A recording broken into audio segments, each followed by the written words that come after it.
In the fall of 2023, a girl went to the park with her parents to ride her bike, but never came back. Her family called the police, which started a big search. Soon, they found a shocking clue that changed everything. Eventually, detectives discovered the truth, and it was completely unexpected.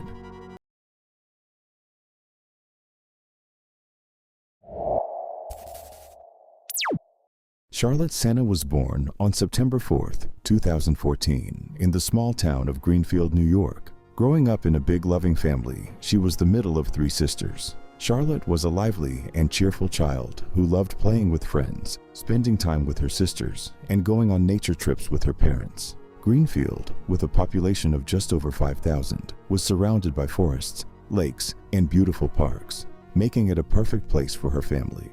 On September 30th, 2023, when Charlotte was 9, her parents and some friends decided to visit a national park about 11 miles from their home. Charlotte was excited about the trip, planning to go with her friends and bring their bikes for a ride through the park. When they arrived, the parents set up camp, and soon the kids set off on their bikes. The park had special circular tracks, and one was close to their camp, so Charlotte and her friends chose that track for their ride. They set out around 6:15 in the evening, planning to return to camp before dark. After a few laps, Charlotte's friends wanted to head back, but she decided to do one more round. Her friends rode back to camp while Charlotte went in the opposite direction. Sometime later, her parents started worrying because Charlotte should have been back by then. A single lap on that track took no more than 10 minutes, even if riding slowly, but Charlotte still hadn't returned, so the adults went searching for her. They walked along the circular track, and around 6:45, they made a distressing discovery.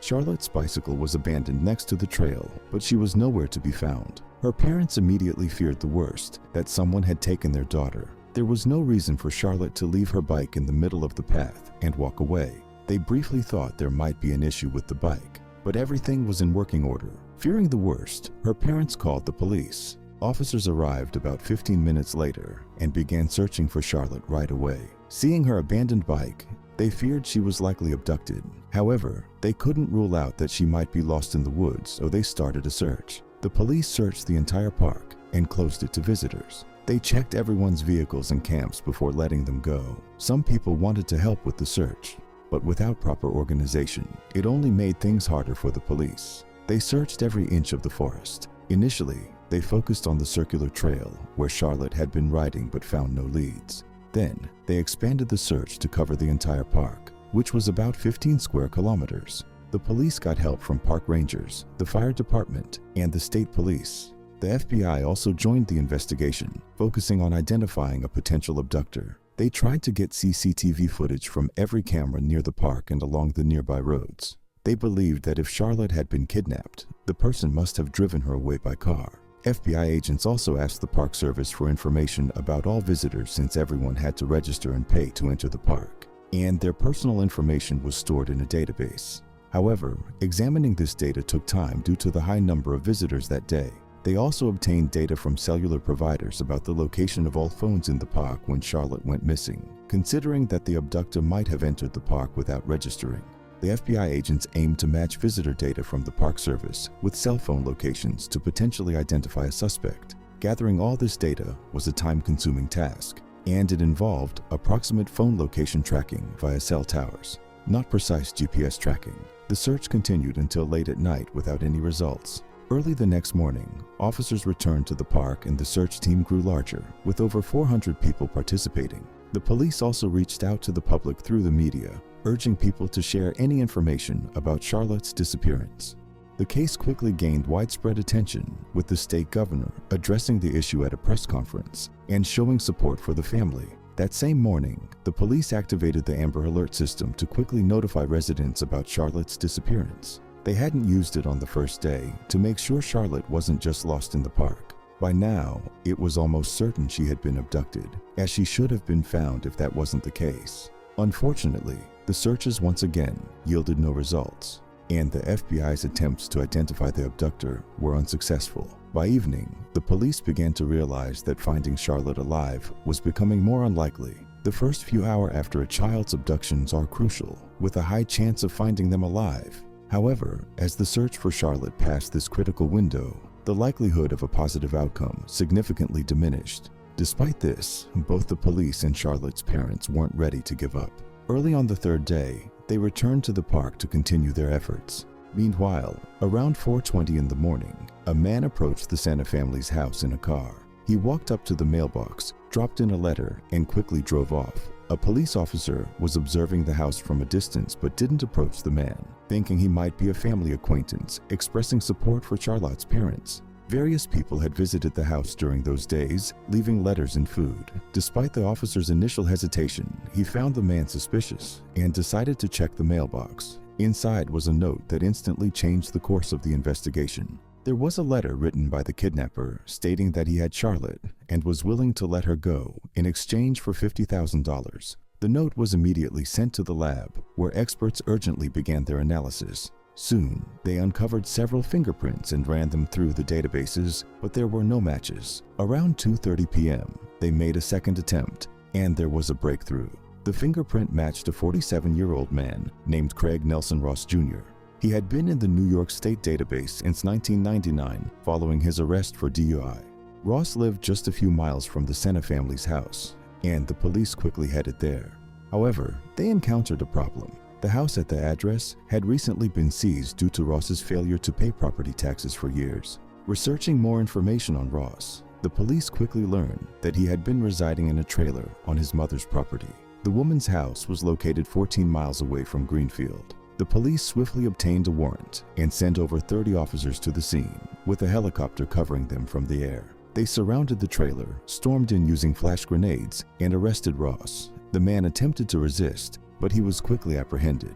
At first, there was no sign of the girl, leading officers to believe she might not have been there. They thoroughly searched the entire trailer and looked into a locked closet under a pile of rags. There, they found Charlotte. She was alive and immediately rushed towards her rescuers. She was promptly taken to the hospital for examination, where doctors confirmed there was no threat to her life. Family members were immediately brought to the hospital, where they reunited with Charlotte, and soon she was taken home.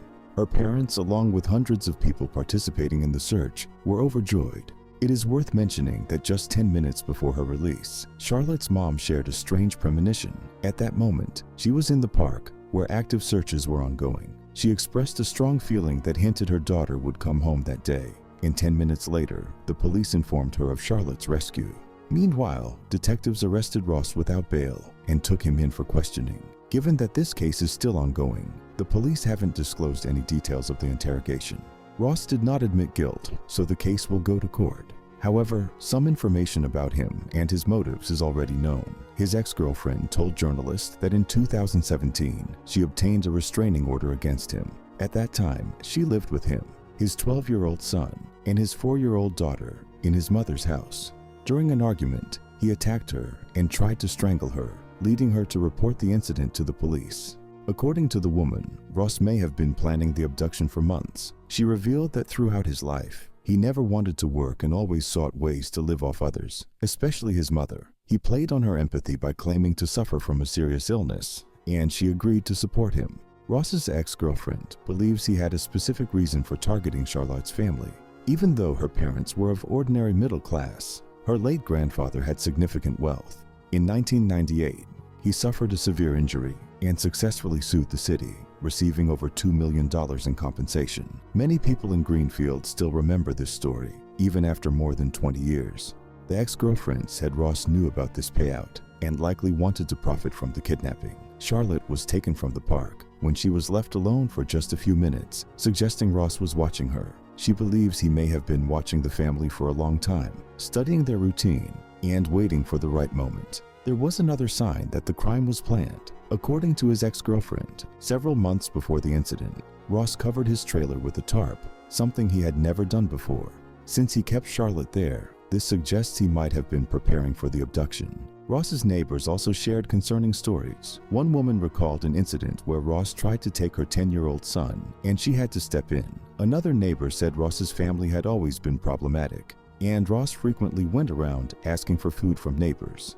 The police also found more about Ross's criminal past. A year before he attacked his girlfriend, he was arrested for stalking but faced no serious consequences. Just a month before Charlotte's abduction, he was suspected of sexually assaulting a young relative, but that case was closed for unknown reasons. Reporters also talked to his son, who was an adult by then. He expressed strong hatred for his father and wished for him to die in prison, but he did not provide any specific details. About a month after Ross's arrest, the police made a troubling announcement. In addition to kidnapping Charlotte, Ross faced charges of sexually assaulting her. During the time he had Charlotte in his trailer, he committed some horrific acts, though the police haven't revealed the details. Ross has denied these charges and plans to defend himself in court.